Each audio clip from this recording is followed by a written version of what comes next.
میں نے ایک آیت کریمہ کی تلاوت کی، اس میں اللہ تبارک و تعالیٰ نے ارشاد فرمایا یا اہل الکتاب قد جاءکم رسولنا، اے کتاب رکھنے والوں یقیناً ہمارے عظمت والے رسول تمہارے پاس تشریف لائے، یبین لکم کثیرا مما کنتم تخفون من الکتاب، جو واضح فرما دیتے ہیں، تم پر کھول دیتے ہیں ان تمام باتوں کو جس کو تم کتاب کی چھپا چھپا کر رکھتے تھے، ویعفو عن کثیر، اور بہت سی باتوں کو وہ نظر انداز بھی کر دیتے ہیں۔ قد جاءکم من اللہ نور وکتاب مبین، یقیناً تمہارے پاس اللہ کی طرف سے ایک عظمت والا نور آیا اور ایک روشن کتاب آئی۔ عزیزان محترم، اس آیت کریمہ میں میلاد پاک کی عظمت بھی واضح کر دی گئی ہے اور سیرت طیبہ کی عظمت بھی واضح کر دی گئی ہے، اور بتلا دیا گیا ہے کہ میلاد پاک اور سیرت طیبہ کا درمیانی ربط و تعلق نہایت مضبوط ہے اور گہرا ہے۔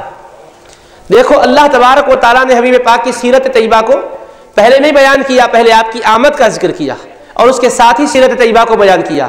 فرمایا قد جاءکم رسولنا، ہمارے عظمت والے رسول تمہارے پاس تشریف لائے۔ اس کے بعد یہ تو آپ کی تشریف آوری کا ذکر ہے، آپ کی دنیا میں آمد کا ذکر ہے۔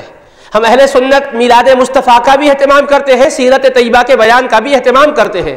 دیکھو جشن میلاد پاک ہے، آپ نے علماء کرام سے سیرت طیبہ کا بھی درس سنا ہے، اخلاق فاضلہ کا بھی بیان سنا ہے، تو ہم کتنا انصاف کرتے ہیں، ہم کتنے عدل پسند لوگ ہیں، اور کس طرح صداقت و دیانت کا مظاہرہ کرتے ہیں۔ آقا کی میلاد پاک بھی بیان کرتے ہیں تو سیرت پاک بھی بیان کرتے ہیں، سیرت طیبہ بیان کرتے ہیں تو میلاد پاک بھی بیان کرتے ہیں۔ تو کیونکہ قرآن کریم سے ہمیں یہ دو چیزیں ملی ہے، اللہ نے حبیب کی سیرت بیان کی ہے تو میلاد بھی بیان کی ہے، میلاد بیان کی ہے تو سیرت بھی بیان فرمائی ہے۔ چنانچہ اس آیت میں آپ دیکھو اللہ نے فرمایا اے اہل کتاب قد جاءکم رسولنا، ہماری عظمت و شان والی بابرکت ہستی ہمارے پیارے رسول تمہارے درمیان جلوہ گر ہو چکے ہیں۔ قد جاءکم رسولنا سے آپ کی میلاد پاک کا ذکر کیا، آپ کی اس کائنات میں جلوہ گری کا ذکر کیا، پھر آگے فرمایا یبین لکم کثیرا مما کنتم تخفون من الکتاب، ہمارے حبیب جو آئے ہیں علم کی خیرات بانٹنے کے لیے آئے ہیں، علم کا اجالا پھیلانے کے لیے آئے ہیں۔ آج تک جن حقیقتوں پر تم پردہ ڈال کر لوگوں کو مغالطے میں رکھے تھے، ہمارے حبیب نور بھی بن کر آئے ہیں، نور لے کر بھی آئے ہیں، اجالا دینے کے لیے آئے ہیں، روشنی پھیلانے کے لیے آئے ہیں۔ جن کو تم چھپاتے تھے، چھپا رہے تھے، حقیقتوں سے پردہ اٹھانے کے لیے ہمارے حبیب آ چکے ہیں۔ تو میلاد مصطفیٰ کا بھی بیان ہے، سیرت حبیب کبریا کا بھی بیان ہے، اور سیرت کا کون سا پہلو بیان کیا ہے؟ فرمایا حبیب بیان کرنے کے لیے آئے ہیں، روشنی بانٹنے کے لیے آئے ہیں، علم کی خیرات تقسیم کرنے کے لیے آئے ہیں۔ اور جو حبیب بتاتے ہیں چھپی ہوئی چیزوں کو کھولتے ہیں، یہی سب کچھ نہیں ہے، بہت کچھ باتیں وہ بھی ہیں حبیب جانتے ہیں، نظر انداز کر دیتے ہیں۔ ان کے نہ بتانے سے تم ان کے علم پر اعتراض نہ کرنا کہ معلوم ہوتا تو ضرور بتاتے تھے، ہماری حقیقت جانتے تو ضرور کھول دیتے تھے۔ نہیں نہیں، یہ اخلاق کریمہ والے حبیب ہے، یہ چشم پوشی کرنے والے مصطفیٰ ہے، درگزر کرنا ان کی شان ہے، معاف کرنا ان کی خصلت ہے، اور چشم پوشی سے کام لینا ان کی پہچان ہے۔ وہ یعفو عن کثیر، ہمارے حبیب بہت سی تمہاری خطاؤں کو درگزر بھی کرتے ہیں۔ تمہیں جن چیزوں کو تم چھپا چھپا کے رکھتے ہو ہمارے حبیب جانتے ہوئے نظر انداز بھی کر دیتے ہیں۔ بہت سی باتیں بتاتے ہیں، بہت سی باتیں تمہاری جو اندر کی ہے اس کو نظر انداز کرتے ہیں۔ یہ تمہارا امتحان لینے کے لیے ہے کہ جو کچھ بتائے ہیں ان کے اس علم کو نشانی بنا کر ان کو مانتے ہو، یا جو نظر انداز کیے ہیں اس کا حوالہ دے کر اعتراض کرتے ہو۔ ہم یہ دیکھنے کے لیے حبیب پاک علیہ السلام کے ساتھ ایسا معاملہ رکھے ہیں کہ حبیب پاک بتاتے بھی ہیں، روشن دلائل سے حق و واضح بھی کرتے ہیں۔ تم جو چھپا کر جن پر پردے ڈال کے رکھے ہوئے ہو، حبیب پردہ اٹھا کر حقیقتوں کو تم پر واضح بھی کرتے ہیں، اور بہت سی تمہاری مکاریوں کو نظر انداز بھی کرتے ہیں۔ تو تم مکر مت کرو ہمارے حبیب کے خاموش رہنے سے، تم یہ بس سمجھو کہ علم نہیں ہے۔ ارے جاننے والے حبیب ہے، علم لانے والے حبیب ہے، میرے محبوب ہی سے تو علم کا اجالا ہے، میرے مصطفیٰ ہی سے تو ہدایت کی روشنی ہے۔ تو قرآن نے کیسا اہتمام کیا، میلاد کا بھی ذکر کیا، مصطفیٰ کی سیرت طیبہ کا بھی ذکر کیا ہے، اور بتایا سیرت جس کی تم بیان کر رہے ہو یہ کون ہے؟ یہ ساری کائنات کی حقیقتوں کا علم رکھنے والے حبیب ہے، جو کائنات کے ذرے ذرے کی حقیقتوں کو جانتے ہیں۔ وہ حبیب پاک علیہ الصلوۃ والسلام ہر چیز کے بارے میں معلومات کیوں نہیں رکھیں گے؟ یقیناً ان کی نگاہ ناز سے کوئی شے چھپی ہوئی نہیں ہے۔ خدا نے بھیجا تو حبیب پاک علیہ الصلوۃ والسلام کے بارے میں یہ تعارف کروایا، پھر آگے ایک ہونے والے اعتراض کا جواب دیا کہ حضور بعد میں آئے ہیں اور ہر چیز کا علم رکھتے ہیں، بعد میں آئے ہیں، کھلے ہوئے چیزوں کو بھی بتاتے ہیں، چھپی ہوئی چیزوں کا بھی راز کھول دیتے ہیں، یہ کیسے ممکن ہے؟ تو فرمایا آنے والا کوئی عام وجود نہیں ہے، قد جاءکم من اللہ نور و کتاب مبین۔ پہلے جو فرمایا اس پر اس کو دلیل بنا دیا۔ پہلے کیا فرمایا؟ قد جاءکم رسولنا، ہمارے عظمت والے رسول تم میں تشریف لائے، یبین لکم کثیرا مما کنتم تخفون من الکتاب، کتابوں میں سے، آسمانی کتابوں میں سے بہت سی چیزوں کو تم چھپا دیا کرتے ہو، ہمارے حبیب ان چیزوں سے پردے اٹھا دیتے ہیں، حالانکہ بعد میں آئے ہیں۔ جو کتابیں پہلے نازل ہو چکی ہے ان میں جو جو چیزوں کا بیان ہے جن کو تم چھپاتے ہو، ہمارے حبیب بہت سی چیزیں کھول کر بیان کرتے ہیں۔ وہ یعفو عن کثیر، بہت سی چیزوں کو نظر انداز بھی کر دیتے ہیں۔ تو سوال کیا پیدا ہوتا ہے؟ بعد میں آئے ہیں، اس زمانے میں کون سی کتابیں نازل ہوئی؟ وہ زمانہ تو پائے نہیں ہیں، وہ صحائف کو تو دیکھے نہیں ہیں، پھر ان کے بارے میں کیسے بتائیں گے؟ ان کے بارے میں کیسے آگہی دیں گے؟ یہ تو بعد میں آئے ہیں۔ یہ اعتراض جو پیدا ہوتا ہے اللہ نے اس کا جواب دیا کہ ارے بعد میں آئے ہیں مگر ہے کون؟ قد جاءکم من اللہ نور، تمہارے پاس اللہ کی طرف سے ایک عظمت والا نور آیا ہے۔ ارے جہاں نور ہوتا ہے وہاں کوئی چیز چھپ نہیں سکتی۔ سورج طلوع ہوتا ہے تو سورج کے طلوع ہونے کے بعد کوئی چیز چھپی ہوئی نہیں رہ سکتی ہے۔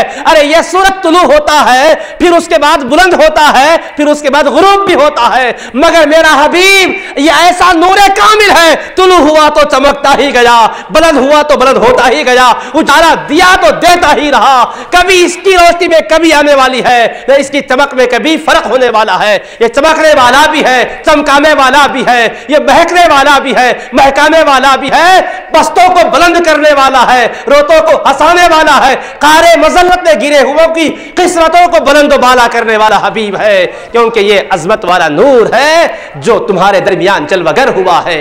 سبحان اللہ، سبحان اللہ، نعرہ تکبیر، نعرہ رسالت۔ قد جاءکم من اللہ نور و کتاب مبین، پھر اس کے بعد فرمایا کہ ایک روشن کتاب بھی آئی ہے۔ حبیب پاک علیہ السلام نور ہیں تو ان کی نسبت والی ہر شے نورانی ہی ہے۔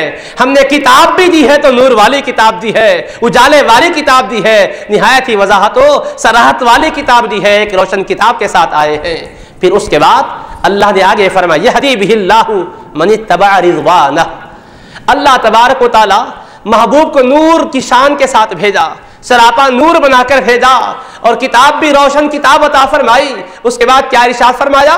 میرے محبوب کے اجالے سے، میرے محبوب کی نورانیت سے ہر ایک کو فیض ملتا ہے کیا؟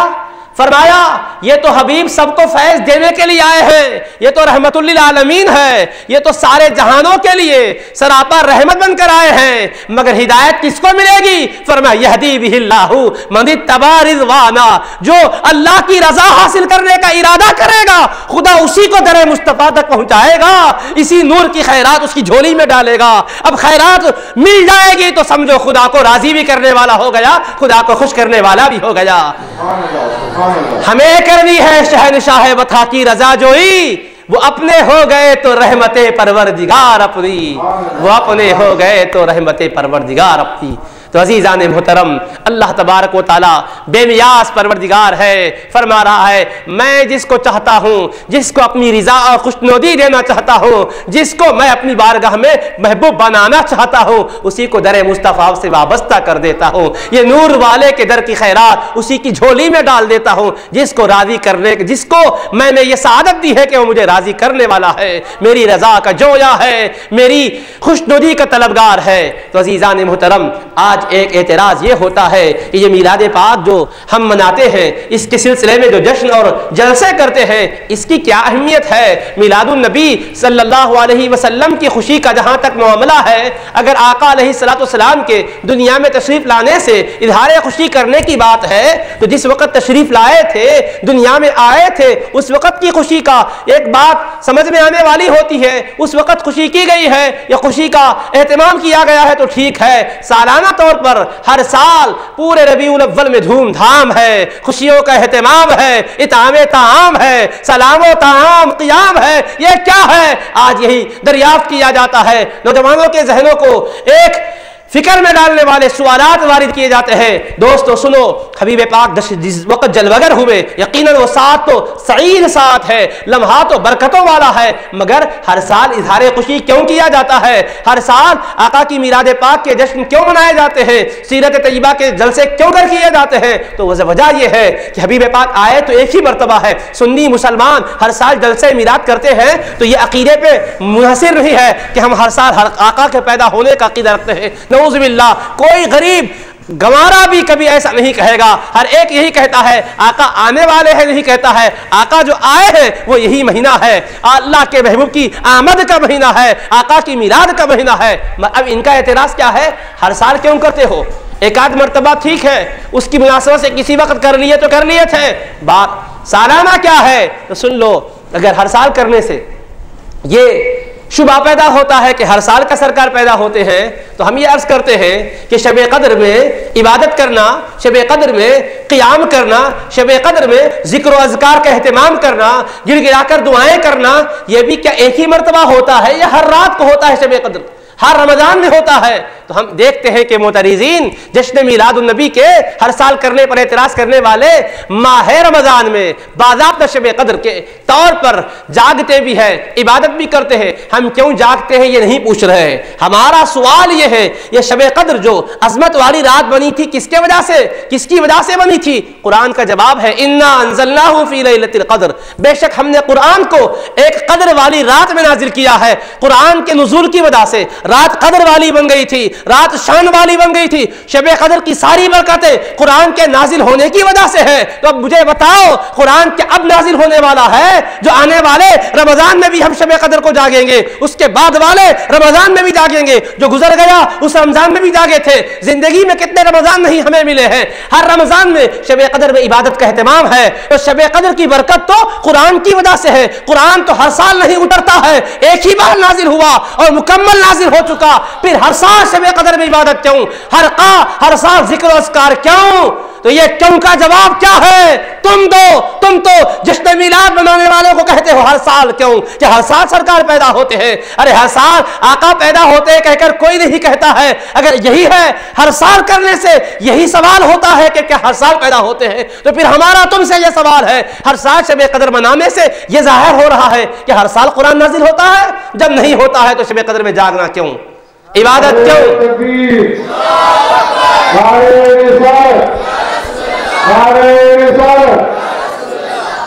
تو کیا جواب ہوگا؟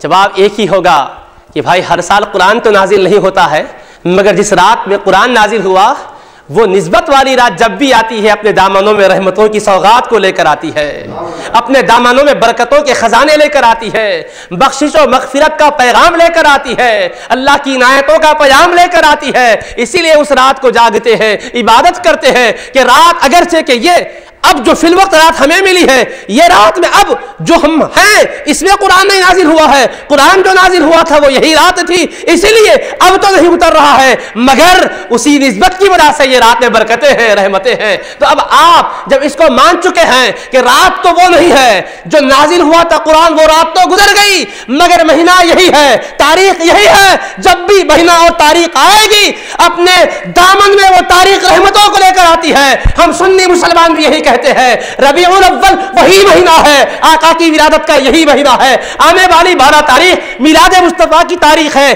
یہ تاریخ میں آقا پیدا نہیں ہوئے، وہ تو گزری ہوئی تاریخ ہی ہے، مگر جب بھی یہ تاریخ آتی ہے رحمتوں کی سوغات لے کر آتی ہے، برکتوں کے خزانے لے کر آتی ہے، عنایتیں کرم نوازیوں کے ذخیرے لے کر آتی ہے. سنی گنہگار یہ سوچتا ہے کہ یہ مصطفیٰ کی آمد کا مہینہ ہے، مہینہ یقیناً اپنے دامنوں میں رحمتیں لے کر آیا ہے. کیوں کر ہم آقا کا کیوں نہ ذکر کر کے آقا کا رحمتیں لوٹے، برکتیں پائیں، اسی لیے ذکر کیا کرتے ہیں.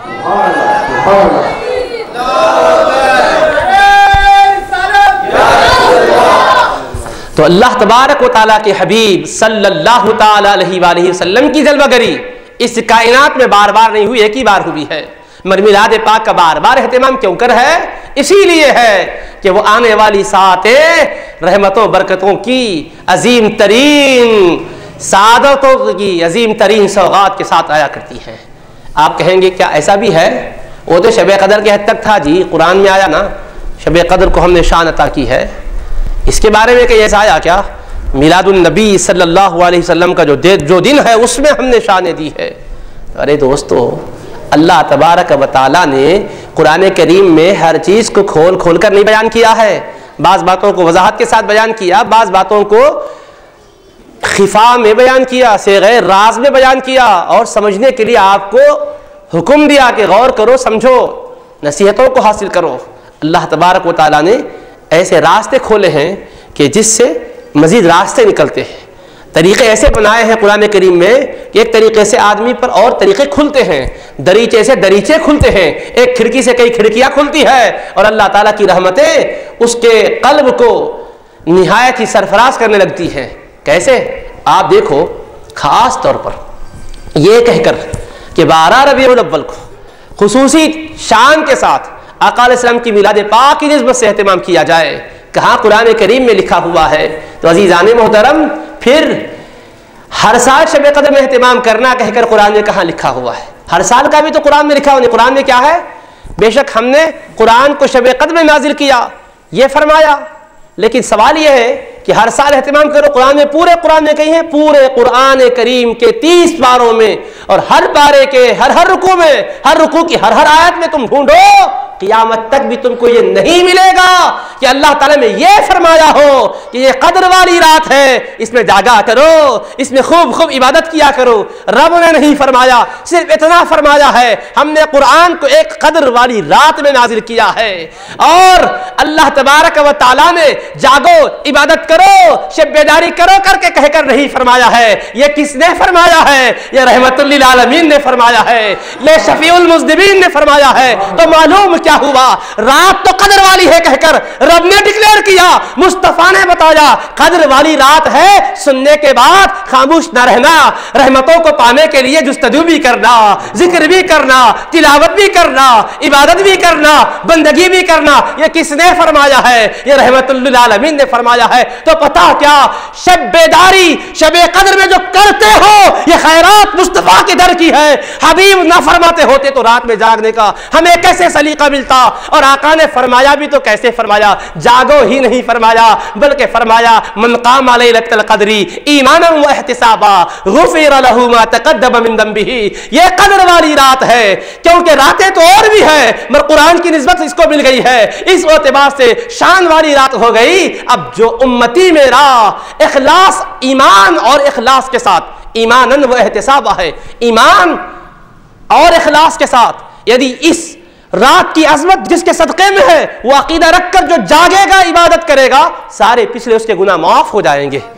تو یہ جو آپ کو انعام ملا ہے یہ ڈائریکٹ قرآن سے نہیں ملا ہے، بلکہ قرآن جن کے قلب اطہر پر نازل ہوا ان کے فرمان سے ملا ہے۔ تو فرمان میں یہ شان ہے کہ رات میں جاگو تو جاگ رہے ہو، اور جاگ کر یہ فضیلت بھی سنا دی ہے، جاگو گے تو سارے کے سارے گناہ معاف ہوں گے۔ ارے فرمانے والے حبیب پاک کے فرمان کی یہ شان ہے، تو فرمان دینے والے مصطفیٰ کی کیا شان ہوگی؟ ان کے فرمان سے شب بیداری کا قانون مل گیا ہے، انہی کی ذات سے جشن میلاد النبی کا عظیم ترین درس و پیغام بھی ملا ہے۔ نعرہ تکبیر، نعرہ رسالت، نعرہ رسالت۔ لوگ ایسا باور کرا رہے ہیں ہر چیز قرآن شریف میں لکھی ہوئی ہے، شب قدر میں جاگو، کہاں لکھا ہوا ہے؟ پورے قرآن میں کہیں بھی نہیں ہے یہ جاگو، بیدار رہو، یہ کرو، نہیں فرمایا۔ یہ تو حبیب پاک علیہ الصلوۃ والسلام کا صدقہ ہے۔ پورے رمضان کو بھی دیکھ لو تم، اللہ تبارک و تعالیٰ نے روزے رکھو فرمایا، تراویح بھی نہیں فرمایا، یہ بھی مصطفیٰ کا صدقہ ہے کہ حبیب نے کر کے فرمایا یہ طرح۔ اور پھر عجیب شان ہے، ماہ رمضان شروع ہوتا ہے، چاند دیکھ کر شروع کرتے نا، چاند جیسے نظر آتا ہے، عشاء کی نماز کے بعد کیا کرتے آپ؟ تراویح پڑھتے، اور روزہ کب رکھتے؟ سحر کر کے روزہ رکھتے۔ ایسا کیا نہیں ہو سکتا تھا کہ پہلے روزہ ہو بعد میں آنے والی رات میں تراویح ہو؟ کیونکہ روزہ تو فرض ہے، فرض پہلے سنت بعد میں، تراویح فرض نہیں ہے، سنت ہے، روزہ فرض ہے۔ شریعت کا قانون یہ بھی ہو سکتا تھا کہ فرض ادا کر لو بعد میں سنت پڑھ لینا، مگر اللہ پاک کی شریعت حبیب پاک علیہ الصلوۃ والسلام کی شان بتا رہی ہے، قانون اسلام مصطفیٰ کی عظمت بتا رہا ہے۔ ارے لوگوں، فرض میں آنا چاہو تو سنت مصطفیٰ کا سہارا لے کر آجا کرو۔ اے فرض ادا کرنے کی جستجو کرنے والوں، روزہ فرض ہے، ڈائریکٹ ادا نہ کرنا، میرے مصطفیٰ کی سنت پر عمل کر کے آنا تو فرض کی برکتیں تمہیں ملے گی۔ تو اللہ کے حبیب پاک علیہ الصلوۃ والسلام کے بتلائے ہوئے طریقے ہی میں ہمارے لیے کامیابی ہے، نجات ہے۔ فرض میں داخلہ ہونا ہے تو فرمایا گیا نہیں، سنت کے سہارے سے آؤ۔ اللہ اکبر تکبیر تحریمہ فرض ہے، مگر وہ فرض کا بھی داخلہ سنت کے بغیر نہیں ہے۔ دونوں ہاتھ اٹھائے جاتے ہیں، ہاتھ باندھے جاتے ہیں، ہاتھ کا اٹھانا بھی سنت ہے، باندھنا بھی سنت ہے۔ فرض کو اللہ نے مصطفیٰ کی سنتوں سے جوڑ دیا ہے، فرمایا میری یاد مصطفیٰ کے بغیر قائم ہی نہیں ہو سکتی۔ تو ہاتھ اٹھا بھی رہا ہے، صبح سے بیزار ہو رہا ہے، مگر بیدار رہنا، میرا مصطفیٰ یہی بھی یہاں بھی تاجدار ہے، وہ میرا حبیب یہاں بھی مالک و مختار ہے کہ میرے پیارے کی یاد کے بغیر میری نماز میں آ بھی نہیں سکتا، آنا بھی ہے تو ان کے طریقے سے ہی آنا ہوگا۔ ارے حج اسلام کا اہم ترین فریضہ ہے، وہاں تو لبیک اللہم لبیک لا شریک لک ہے، شرک وغیرہ کچھ بھی نہیں ہے۔ اچھا، اس فرض کو ادا کرنے کے لیے بھی جا رہا ہے تو سب سے پہلے کیا کرنا ہے؟ میقات سے پہلے سلے ہوئے لباس کو اتار کر احرام کی بے سلی ہوئی 2 چادریں پہننا ہے۔ مجھے پورے قرآن سے بتاؤ، کیا کہیں اللہ تبارک و تعالیٰ نے یہ فرمایا ہو کہ اے میرے گھر کا حج کرنے والوں، آؤ تو 2 بے سلی ہوئی چادریں پہن کر آؤ، احرام کی پابندیاں اختیار کرو، خوشبو نہ لگاؤ، بال نہ کترواؤ، ناخن نہ ترشواؤ، سلا ہوا لباس نہ پہنو، ایڑی کی ہڈی کو چھپانے والا کوئی جوتا نہ پہنو، پیر کی ابھری ہوئی ہڈی کو چھپانے والا کوئی جوتا نہ پہنو، اللہ نے نہیں فرمایا ہے۔ یہ ساری کی ساری پابندیاں مصطفیٰ کی طرف سے ہے، تو خدا نے بتایا سب کو چھوڑ کر میرے گھر پر آنے والے آنا چاہے، حج میرا فرض ہے، مگر احرام کی پابندیاں میرے مصطفیٰ کی دی ہوئی ہے، لباس میرے مصطفیٰ کا بتایا ہوا ہے، اس کے بغیر تو نہیں آ سکتا۔ آغاز بھی ہو رہا ہے تو ادائے مصطفیٰ کے جلووں کے ساتھ ہو رہا ہے۔ کیا یہ لباس جو ہم پہنتے ہیں ناجائز و حرام ہے؟ کرتا پاجامہ، یہ سلا ہوا لباس یقیناً جائز ہے۔ اللہ تبارک و تعالیٰ نے کیوں یہ حبیب کے توسط سے پابندی لگا دی؟ بے سلی ہوئی چادریں اللہ کے محبوب پاک علیہ السلام کے امتیوں پر کیوں لازم کر دی؟ عمرہ بھی ہو یا حج بھی ہو، کچھ بھی ہو، احرام کے لیے یہ لباس سلا ہوا نہیں ہونا چاہیے۔ تو بتایا دنیا میں رہنے والے یہ سعادتوں کا عظیم ترین مجموعہ لینے کے لیے میرے در پر تو آ رہا ہے، تو میں چاہتا ہوں زندگی بھر جو چاہے تو لباس پہنے، سلا ہوا، جس میں تیرے بدن کو ڈھانکنے کی صلاحیت ہو اور حیا کے تقاضوں کو وہ لباس پورا کر رہا ہو تو تیرے لیے روا ہے، مگر زندگی میں میرے گھر پر تو آنا چاہتا ہے تو بغیر احرام کی چادروں کے نہیں آ سکتا۔ کیوں؟ یہ راز سمجھانا ہے کہ میرے مصطفیٰ کے پہنے ہوئے لباس کے بغیر میرے کعبے تک تیرا داخلہ بھی نہیں ہو سکتا، میرے مکے میں قدم بھی نہیں رکھ سکتا۔ میرے گھر میں راجدانی کس کی ہے، حکمرانی کس کی ہے؟ میرے مکے میں دیکھ لے، لباس مصطفیٰ والا لباس ہے، اور یہ پہن کر گویا یہ درس دیا جا رہا ہے تیرے محبوب کی، گویا معروضہ کروایا جا رہا ہے تیرے محبوب کی۔ یا رب میں نسبت لے کے آیا ہوں، حقیقت اس کو تو کر دے، میں صورت لے کے آیا ہوں، حقیقت اس کو تو کر دے، میں صورت لے کے آیا ہوں۔ تو عزیزان محترم، اسی وجہ سے اہل سنت نے شریعت کے راز کو سمجھا ہے، آقا کے فرامین کی حکمتوں کو سمجھا ہے، اسی وجہ سے قانون بھی لیتے ہیں تو قانون والے مصطفیٰ کے ادب کے ساتھ لیتے ہیں، شریعت بھی لیتے ہیں تو شریعت دینے والے مصطفیٰ کے احترام کے ساتھ لیتے ہیں، شریعت پر چلتے بھی ہیں تو ادب و احترام کے ساتھ۔ اسی وجہ سے ربیع الاول کے بابرکت مہینے میں آقا علیہ السلام کی میلاد پاک کی مجلسیں سجاتے ہیں۔ کیوں؟ اسی لیے کہ وہ حبیب پاک علیہ السلام نے ہی تو ہمیں خداوند قدوس کی معرفت کا عظیم ترین درس و سبق دیا ہے، آقا ہی کے صدقے میں یہ کائنات کی باغ و بہار ہے، آپ کے ہمارے دلوں کا قرار ہے، اور ہم پر فضل رب ذوالجلال ہے۔ اگر آقا علیہ السلام جلوگر اس دھرتی پر نہ ہوتے تو عزیزان محترم نہ جانے آپ اور ہم کہاں کہاں اپنے ماتھوں کو جھکائے ہوئے ہوتے۔ آقا جلوگر ہو کر ہی تو ہمیں خداوند قدوس کی عبادت کا درس و سبق دیے ہیں، اور اللہ کے محبوب پاک علیہ السلام کی میلاد پاک کی شان اور عظمت سننے کی وجہ سے ہوتا کیا ہے؟ انسان کے دل کے اندر ایک انقلاب پیدا ہوتا ہے، اس کے جذبات کے اندر ایک عظیم قسم کی جلا نصیب ہوتی ہے، اس لیے کہ آقا کی میلاد پاک سنتا ہے تو کس انداز سے، ارے وہ حبیب پاک صلی اللہ علیہ وسلم جلوگر ہوئے تو کس شان سے جلوگر ہوئے، اللہ اکبر۔ حبیب پاک علیہ السلام مادر مہربان کے شکم مبارک میں جلوہ فرما ہے۔ حضرت سیدتنا آمنہ رضی اللہ عنہ بیان کرتی ہے 9 مہینے میرے شکم مبارک میں میرے حبیب جلوگر رہے، مگر اس عرصے میں مجھ پر کچھ بھی بوجھ محسوس نہیں ہوا، طبیعت پر کوئی گرانی نہیں ہوئی۔ ایک ماں کے دل سے پوچھو، جب اس کے پیٹ میں بچہ پرورش پاتا ہے تو اس کا حال کیا ہوتا ہے، حالت اس کی دیگر گو رہتی ہے، مختلف جہتیں، مختلف سمتیں اس کے لیے کبھی ادھر کی ہوتی ہے، کروٹیں بدلتے رہتی ہے، بے قرار رہتی ہے، طبیعت اس کی اچاٹ ہوتی رہتی ہے، کسی چیز کی طرف دل مائل نہیں ہوتا، کبھی کھٹی چیز کھانا جی چاہتا ہے، کبھی میٹھی چیز کھانا جی چاہتا ہے، عجیب عجیب حالتیں اس پر طاری ہوتے رہتی ہے۔ حبیب پاک کی والدہ ماجدہ فرماتی ہے کہ حبیب پاک علیہ السلام کے قیام کے دوران، شکم مبارک میں تشریف فرما رہنے کے دوران کبھی ایسا ہوا ہی نہیں ہے، بلکہ میں نے اپنے پیٹ پر کوئی بوجھ بھی محسوس نہیں کیا۔ خاندان کی خواتین جو مجھے دیکھتی تھی، دیکھ کر کسی کو احساس بھی نہیں ہوتا تھا کہ میں ایک پاکیزہ وجود کی ماں بننے والی ہوں، احساس نہیں ہوتا تھا۔ حالانکہ عورت کا پیٹ جیسا جیسا وقت گزرتا ہے بڑھتے رہتا ہے، وہ اس کیفیت کو کسی سے چھپا بھی نہیں سکتی، مگر اللہ کے محبوب پاک علیہ السلام جب تک جلوگر رہے ایسا کچھ بھی معاملہ نہیں تھا، بلکہ فرماتی ہے میں پتھروں پر سے گزرتی تو پتھر موم کی طرح نرم ہو جایا کرتے تھے، پانی لینے کے لیے کنویں کے پاس آیا کرتی تھی تو دیکھتی تھی کہ کنویں کے اندر پانی ہے، بغیر ڈول کے نکالا نہیں جا سکتا، جب قریب آتی، پہلے بھی میں آمنہ تھی، جب آقا میرے شکم مبارک میں نہیں تھے ڈول کے ذریعے سے پانی لیا کرتی تھی، مگر جب وہ شکم مبارک میں تھے میں کنویں کے پاس آتی تو پانی خود بخود اوپر آ جایا کرتا تھا، عمر کے بہنے لگتا تھا۔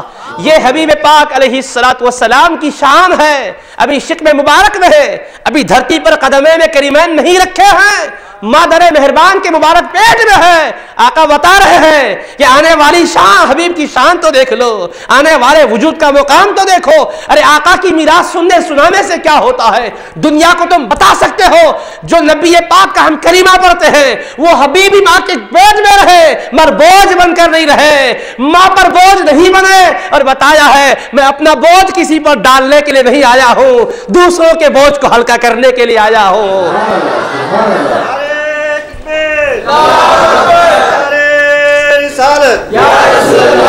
اور یہی نہیں بلکہ حبیب پاک علیہ السلام کے جسم پاک کے بڑھنے کے باوجود ان کے اوپر وزن کا نہ ہونا اس بات کو بتا رہا ہے کہ ارے جسم تو ہے مگر عام جسموں کی طرح نہیں ہے، یہ لطافت والا جسم ہے، یہ نورانیت والا بدن ہے، محبوب پاک کا جسم ہے مگر جسم عام جسموں کی طرح کثیر جسم نہیں ہے، یہ نورانی اور لطیف جسم ہے۔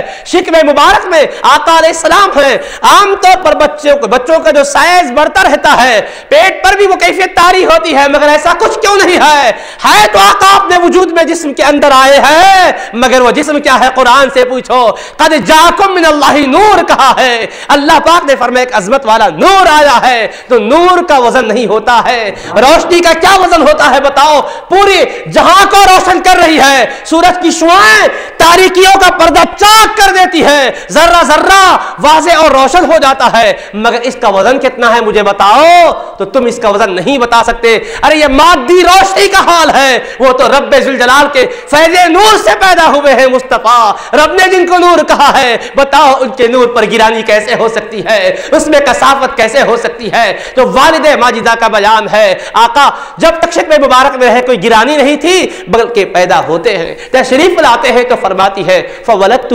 نظیفا ما بہ قذر، سرکار تولد ہوئے تو پاکیزہ حالت میں آئے، بدن پر کوئی میل نہیں ہے، کوئی دھبا نہیں ہے، کوئی آلائش نہیں ہے، بالکل پاکیزہ ماحول میں آقا علیہ السلام کو میں نے دیکھا معطر آئے ہیں، فضاؤں کو مہکاتے ہوئے آئے ہیں۔ دوستو ہم بھی خوشبو لگاتے ہیں، عطر کے اندر خوشبو ہوتی ہے، ہم لگاتے ہیں اس کے اندر خوشبو ہے، ہمارے وجود کو وہ مہک دیتا ہے، مگر یہ خوشبو کب تک رہتی ہے؟ بعض عطروں کی خوشبو 1 گھنٹہ، بعض کی 2 گھنٹے، بعض کی 4 گھنٹے، بعض اگر بہت زیادہ خوشبو رہے تو 1 دن رہتی ہے، 2 دن رہتی ہے، کچھ وہ ہوتے ہیں کہ دھونے کے بعد بھی تھوڑی سی مہک رہتی ہے، مگر اس کے باوجود ایک وقت آتا ہے کہ یہ مہک ختم ہو جاتی ہے، مگر ربیع الاول میں جو مہک آئی تھی وہ ختم کبھی نہیں ہو سکتی ہے۔ یہ مہک ایسی ہے کہ آج تک کائنات مہک رہی ہے۔ چمک تجھ سے پاتے ہیں سب پانے والے، میرا دل بھی چمکا دے چمکانے والے۔ ارے وہ حبیب پاک علیہ السلام ہے۔ نعرہ رسالت، نعرہ رسالت۔ تو وہ حبیب پاک علیہ السلام کی چمک ختم ہونے والی چمک نہیں ہے، وہ تو ایسی چمک ہے کہ دنیا کو ہمیشہ وہ چمکاتی جا رہی ہے۔ وہ مہک ایسی ہے عالم کو مہکاتی جا رہی ہے، اس کی چمک بھی بے مثال، اس وجود کی مہک بھی بے مثال ہے۔ یہ عطروں کی خوشبوئیں تو ختم ہو جاتی ہے، مگر وجود مصطفیٰ کی جو مہک ہے، اس کی جو لپیٹیں ہیں آج بھی ایمان کے، اگر کان آنکھ کیا کہتے ہیں ناک ہے، اگر تمہاری ناک واقعی ایک مومن کی ناک ہے، عاشق کی ناک ہے، تو ان مشامات سے آج بھی اس پیکرے وجود کی خوشبو کو سونگنے لگ جاؤ گے۔ ارے جس کو یہ ناک نصیب ہوگی ان سے پوچھو۔ مرزا شکور بیگ صاحب نے اس کیفیت کو یوں کہا، عرصہ ہوا طیبہ کی گلیوں سے وہ گزرے تھے، اب تک بھی ان گلیوں میں خوشبو ہے پسینے کی، اب تک بھی ان گلیوں میں خوشبو ہے پسینے کی۔ وہ مہکانے والے مصطفیٰ آئے تو ایسا مہکا دیے کائنات مہک رہی ہے، دل کی دنیا میں انقلاب آ گیا ہے۔ چمنستان حیات کے اندر پھول ایسے کھل گئے ہیں کہ یہ پھول کبھی مرجھائے جانے والے نہیں ہے۔ باغ کا پھول کھلتا بھی ہے تو کبھی مرجھا بھی جاتا ہے۔ وہ پھول وہ ہوتا ہے کہ مہکتا ہے لیکن کچھ دیر کے بعد اس کی خوشبو ختم ہو جاتی ہے، مگر آقا نے اپنے چمن کے پھولوں کو مہکایا تو ایسا مہکایا، کسی کو صدیق اکبر بن کر بنا کر مہکا دیا، کسی کو فاروق اعظم بنا کر مہکا دیا، کسی کو ذی النورین بنا کر مہکا دیا، کسی کو مولا کائنات بنا کر مہکا دیا، کسی کو شہید کربلا بنا کر مہکا دیا، کسی کو حسن مجتبی بنا کر مہکا دیا۔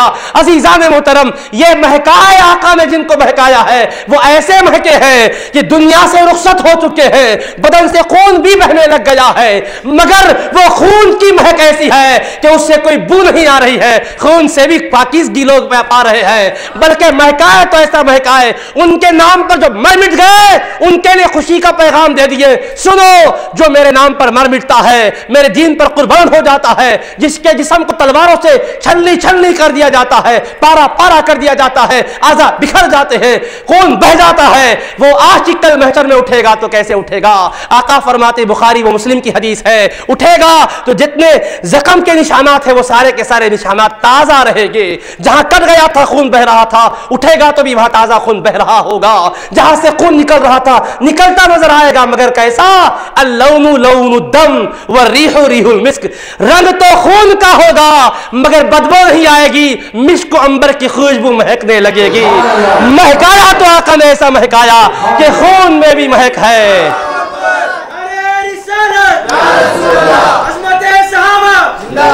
تو اللہ کے حبیب صلی اللہ علیہ وآلہ وسلم نے مہکایا کائنات کو تو یوں مہکایا ہے کہ بعد مرگ بھی مہک رہے ہیں۔ مزارات پر بھی اگر عشق و محبت سے جا کر دیکھو شہیدوں کے تو ان کے مزارات کی مٹی سے بھی خوشبو آ رہی ہے۔ ارے انہوں نے مہکایا تو ایسا مہکایا، کوئی اور نہیں۔ ایک ایسی مثال دیتا ہوں، غیر بھی اس کا انکار نہیں کر سکتے۔ امام بخاری سب کے پاس متفق علیہ ہے، اٹھاؤ امام قسطلانی کو، اٹھاؤ امام ابن حجر عسقلانی کو، امام بخاری کی سیرت و سواد میں رکھنے والوں کو اٹھاؤ، ان کی کتابوں کو دیکھو پڑھو، ان کی طرف رجوع کرو۔ لکھتے ہیں کہ امام بخاری جنہوں نے اپنے سینے میں آقا کے احادیث کریمہ کا ذخیرہ رکھا تھا، سنتوں کو انہوں نے پھیلایا تھا، جب ان کا وصال ہو گیا، جس مزار میں ان کی تدفین عمل میں آئی اس مزار سے مشک کی خوشبو آیا کرتی تھی، مزار سے مشک کی خوشبو آیا کرتی تھی۔ ارے وہ سنتوں کو پھیلانے والوں کو ایسا مہکایا ہے، وہ بھی مہک گئے، اور جس مزار میں وہ سو گئے اس کی مٹی بھی مہکنے لگی، دنیا کو مہکانے لگی۔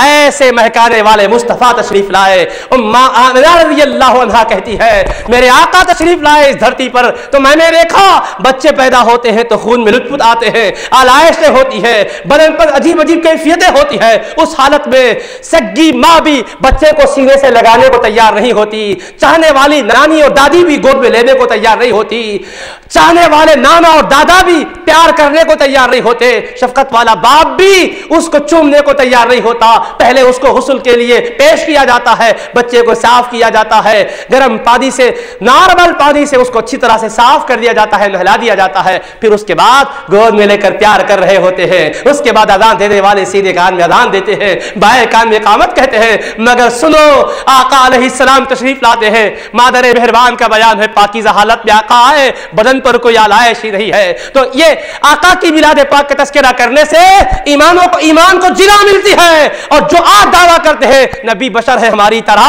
ان کو بھی پیغام مل جاتا ہے، آقا بشری لباس میں آئے ضرور ہے، مگر آنے کے بعد ابھی تو نبوت کا اعلان بھی نہیں ہوا ہے، قرآن کے نزول کا زمانہ بھی نہیں آیا ہے، مگر ایسے پاکیزہ آئے، بدن پر کوئی دھبا اور داغ نہیں ہے، کوئی میل و کچیل نہیں ہے، تو کیا پتا چلا شکم مادر میں رہے مگر پاکیزہ حالت میں، نورانیت کی شان کے ساتھ رہے۔ عام بچوں کی جو غذا تھی ماں کے پیٹ میں، آقا کی وہ غذا نہیں تھی، عام بچوں پر جو حالات طاری ہوتے تھے آقا پر وہ حالات طاری نہیں ہوا کرتے تھے، بلکہ آئے بھی تو آقا ایسے آئے، ارے دنیا میں ہر بچہ پیدا ہوتا ہے تو کوئی نہ کوئی اس کے مقام سطر کو دیکھتا ہے، اس کے سطر کے مقام پر کسی نہ کسی کی نظر پڑتی ہے، کسی اور کی نہ صحیح، دایا کی تو نظر پڑتی ہے، ماں کی تو نظر پڑتی ہے، پر اللہ اکبر قربان جاؤ، رحمت للعالمین اس کائنات پہ آئے تو کیسے آئے؟ فرماتے ہیں من کرامتی علی ربی ولدت مختونا ولم یرا احد سوءتی، اللہ کی بارگاہ میں میری عزت و عظمت کو کیا ہے سمجھو میرے امتیوں، میں دنیا میں آیا تو ایسا آیا کہ ختنہ شدہ تھا،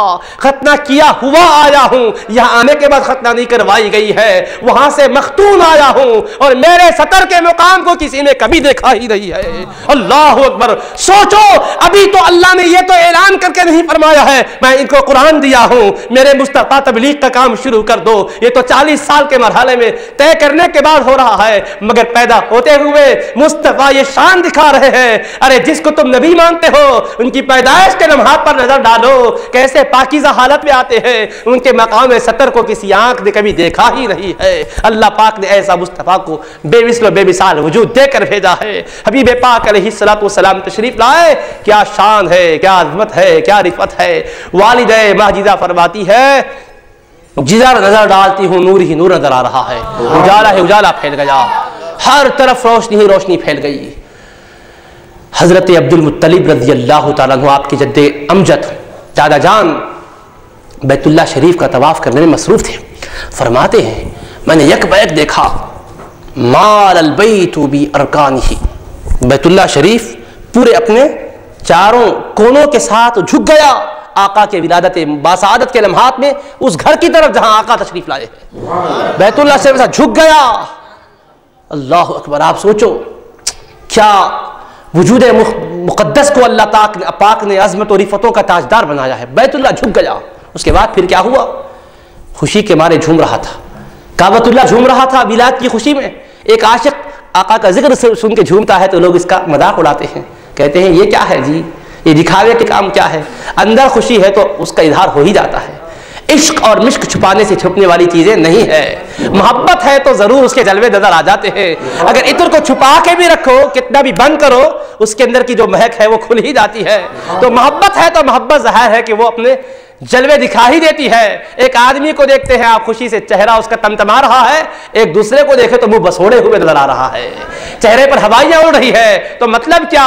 ذکر مصطفیٰ سے کوئی خوش ہو رہا ہے تو کوئی الگ انداز سے اپنے جسم پر تغیرات لا رہا ہے، چہرے پر اس کی ہوائیاں اڑ رہی ہے، تو مطلب اندر کی کیفیت دیکھی تو نہیں جاتی، مگر چہرہ آئینہ ہوتا ہے دل کا۔ ہمارے صدر الشیوخ استاد الاساتذہ اکثر فرمایا کرتے تھے میاں الظاہر عنوان الباطن، یہ ظاہر جو ہے باطن کا عنوان ہوتا ہے، اندر کیا ہے وہ تو معلوم نہیں ہوتا، مگر چہرہ دل کا آئینہ ہوتا ہے، دل میں خوشی ہے تو چہرے پر ظاہر ہو جاتی ہے، دل میں غم ہے تو چہرے پر کھل جاتا ہے۔ تو اسی طرح سے عزیزان محترم حضرت سیدنا عبد المطلب رضی اللہ عنہ فرماتے ہیں کہ آقا علیہ الصلوۃ والسلام جب جلوگر ہوئے میں نے بیت اللہ شریف کو دیکھا، خوشی کے بارے جھومنے لگا، جھوم رہا تھا کعبۃ اللہ۔ انسان جھوما تو سمجھ میں آتا کہ جان ہے اس کے اندر، بیت اللہ شریف تک عمارت کا نام ہے نا، وہ کیسا جھوم رہا تھا۔ کوئی گھر اگر جھومنے لگا تو آدمی ٹھہرتا جی، وہاں ذرا اگر تھوڑا سا اس کو جھکتا ہوا دیکھے تو بھاگ جاتے۔ ان جھوما تو آپ کہاں رہتے، ان جھوما تو سیدھا آپ زمین کو ہی چوم لیتے، پھر ایسا چومتے کہ پھر آپ کو سیدھا چار لوگ اٹھا کے لے جانا پڑتا۔ پھر کیونکہ وہ عمارت ہے، وہ جھومی تو کوئی انسان ٹک نہیں سکتا وہاں، مگر یہ جھومنا الگ ہے، وہ جھومنا الگ ہے۔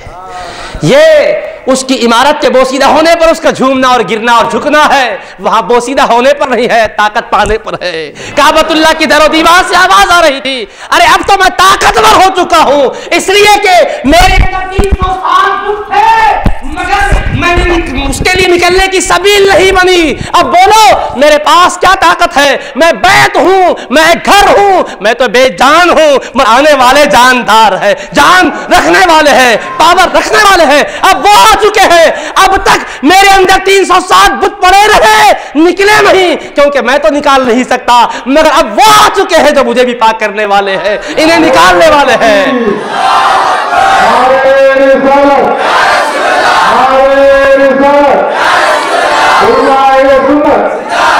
تو بیت اللہ جھوم کر بتا رہا تھا میرا جھومنا کس بنیاد پر ہے، مجھے بھی طاقتیں مل گئی ہے، مجھے بھی قوتیں مل گئی ہے، اب میری شان بڑھنے والی ہے۔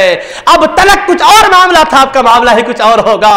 اب تلک کچھ لوگ کفر و شرک میں میرے اطراف گھومتے رہتے تھے، اب ایمان کے ساتھ میرے اطراف گھومنے لگ جائیں گے، ہر طرف سے زیارت کرنے کے لوگ کشاں کشاں آئیں گے۔ اب بھی کر رہے ہیں، مگر شرک کرنے والے کر رہے ہیں، ننگے بدن سے کر رہے ہیں، بدن پر کپڑے نہیں، بے حیائی کی حالت میں کر رہے ہیں، مگر وہ حیا والے مصطفیٰ آ چکے ہیں۔ اب جو آئے گا حیا کا لباس پہن کر آئے گا، نظریں جھکی ہوئی ہوگی، عورتیں بھی طواف کر رہی ہوگی، مرد بھی طواف کر رہے ہوگے، مگر ایسے حیا والے مصطفیٰ ہیں کہ ان کا درس و پیغام کچھ ایسا ہوگا کہ وہ نظریں جھکا کر طواف کرنے والا منتخب حسن دنیا کا وہاں پہنچا ہے، نگاہ اٹھا کر دیکھنا نہیں چاہے گا، اس کی آنکھوں سے آنسوں کی لڑی جاری ہوگی، دل بے قرار ہو رہا ہوگا، بدن پر لرزہ طاری ہوگا، ہر ایک کو محشر کا منظر سامنے نظر آ رہا ہوگا۔ اس حالت میں میرا طواف کیا جائے گا۔ وہ شان والے مصطفیٰ چکے، کعبہ خوشی میں جھومتا رہا۔ ہم بھی جھومے تو کتنی دیر جھوم سکتے، جلسے میں مسرت کا اظہار کرے تو کتنی دیر، گھنٹہ 2 گھنٹے 4 گھنٹے دن بھر کریں گے۔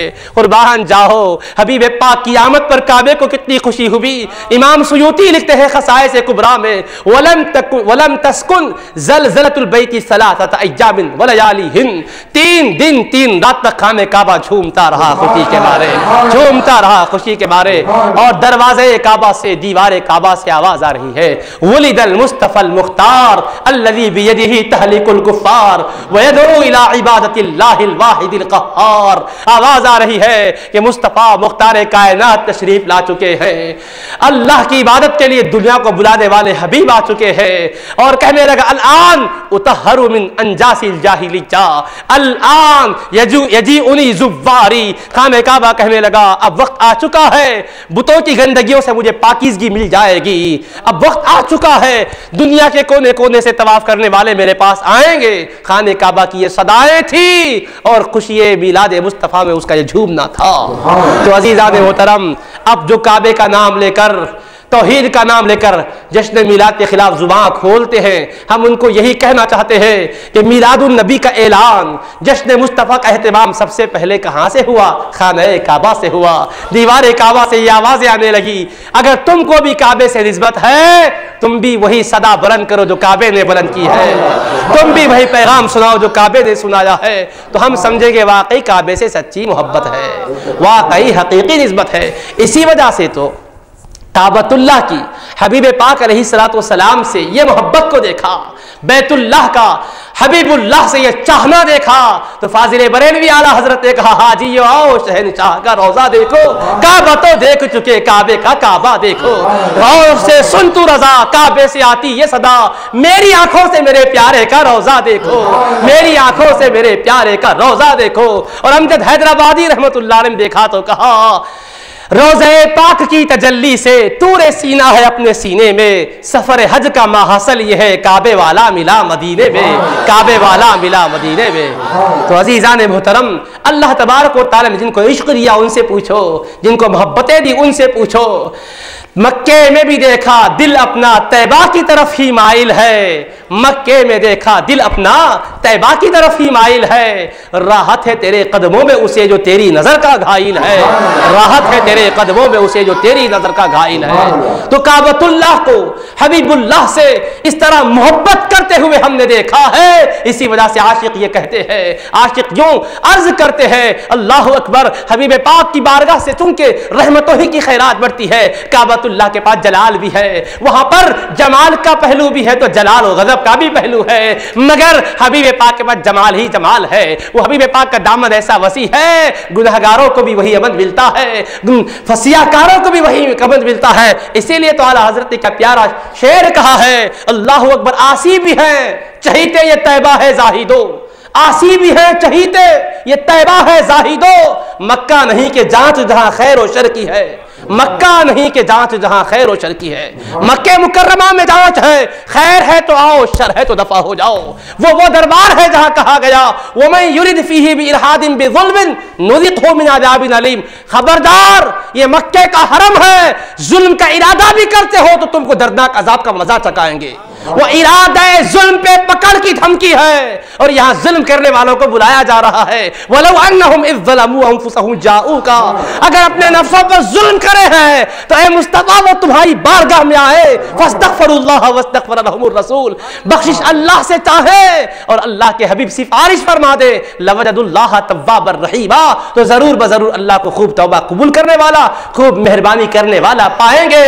تو عزیزان محترم، وہاں جلال کا یہ معاملہ ہے، قہر کی یہ کیفیت ہے کہ فرمایا ظلم کا ارادہ بھی کرتے ہو تو دردناک عذاب چکھایا کا مزہ چکھایا جائے گا، یا ظلم بھی کر رہے ہیں تو کہا جا رہا ہے اے ظالمو، اے خطا کارو، اے سیاہ کارو، اللہ کے محبوب کا در کھلا ہوا ہے، آ جاؤ در مصطفیٰ سے، آ جاؤ نسبتوں کو جوڑ لو، اپنوں کو ہی نہیں بلایا جا رہا ہے، منافقوں کو بھی بلایا جا رہا ہے، اب بھی وقت ہے، آ جاؤ۔ وَإِذَا قِيلَ لَهُمْ تَعَالَوْا يَسْتَغْفِرْ لَكُمْ رَسُولُ اللَّهِ لَوَّوْا رُؤُوسَهُمْ وَرَأَيْتَهُمْ يَصُدُّونَ وَهُمْ مُسْتَكْبِرُونَ، جنہوں نے نفاق میں زندگی بسر کی، آقا کی خلاف میں بغاوت کا پرچم بلند کیا، ان سے کہا جا رہا ہے بدنصیبو، اب بھی موقع ہے، رحمت للعالمین کا در کھلا ہوا ہے، آ جاؤ پیارے حبیب کے پاس، ان سے معافی چاہو، حبیب سفارش فرما دیں گے نا، ضرور معاف فرما دوں گا، حبیب کی سفارش پر ضرور بخشش کر دوں گا، آ جاؤ، مصطفیٰ بڑے کھلے دل والے ہیں، بڑا شفقت والا دل رکھتے ہیں، کسی کی بربادی کو گوارا نہیں کرتے، عزیز علیہ ما عنتم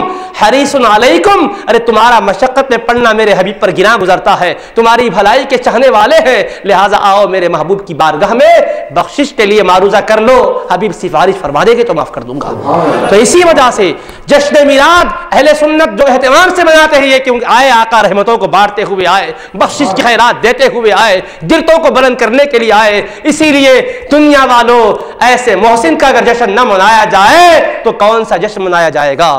ان کی جلوہ گری پر خوشی نہ کی جائے تو کس قیامت پر خوشی کی جائے گی؟ جو بھی آتا ہے کسی کے لیے آتا ہے، مصطفیٰ ہے تو ساری کائنات کے لیے آئے ہیں۔ تمہارے بچے پر تم خوش ہوتے ہو کہ وہ آ گیا ہے، وہ تمہارے واسطے آیا ہے۔